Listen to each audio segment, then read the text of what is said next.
Hello বন্ধুরা, এই মুহূর্তে রাজ্যে যে সমস্ত পিটিটিআই প্রার্থী আছেন তাদের জন্য কিন্তু বড়সড় সুখবর উঠে আসলো আজকের খবরে। দীর্ঘ আইনি জট কাটিয়ে পিটিটিআই মামলায় সুপ্রিম কোর্টে বড় জয় পেলেন প্রাথমিক শিক্ষকদের একাংশ। তো বন্ধুরা, আজকের ভিডিওতে এটাই আমরা বিস্তারিতভাবে দেখে নেব। তো চলুন আর কথা না বাড়িয়ে শুরু করি। তো বন্ধুরা, ভিডিওটি শুরুর আগে প্রত্যেকবারের মতো একটি কথা বলে নেব, আপনারা যারা এখনও আমার চ্যানেলটিকে সাবস্ক্রাইব করেননি তারা সাবস্ক্রাইব করে নেবেন, এবং যারা অলরেডি আমার চ্যানেলকে সাবস্ক্রাইব করেছেন তাদেরকে জানাই অশেষ ধন্যবাদ।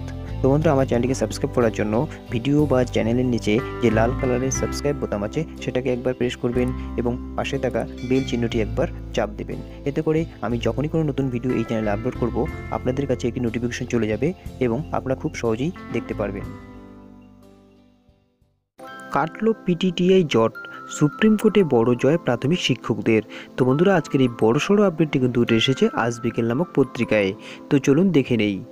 দীর্ঘ আইনি জট কাটিয়ে পিটিটিআই মামলায় সুপ্রিম কোর্টে বড় জয় পেলেন প্রাথমিক শিক্ষকদের একাংশ।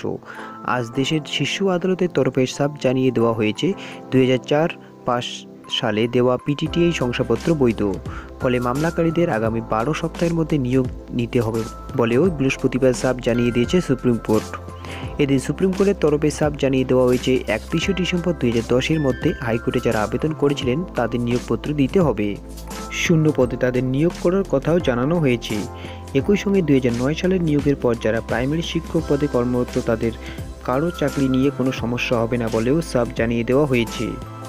আদালত সূত্রে খবর, 2004 পাস পিটিটিআই পাস করা প্রার্থীদের 2006-এ প্রশিক্ষণের জন্য তাকে এমপ্লয়মেন্ট এক্সচেঞ্জ, কিন্তু 2009 সালে নিয়োগের সময় 2004 পাস বর্ষের পিটিটিআই পড়ুয়াদের দেওয়া শংসাপত্রকে মান্যতা দেয়নি কাউন্সিল।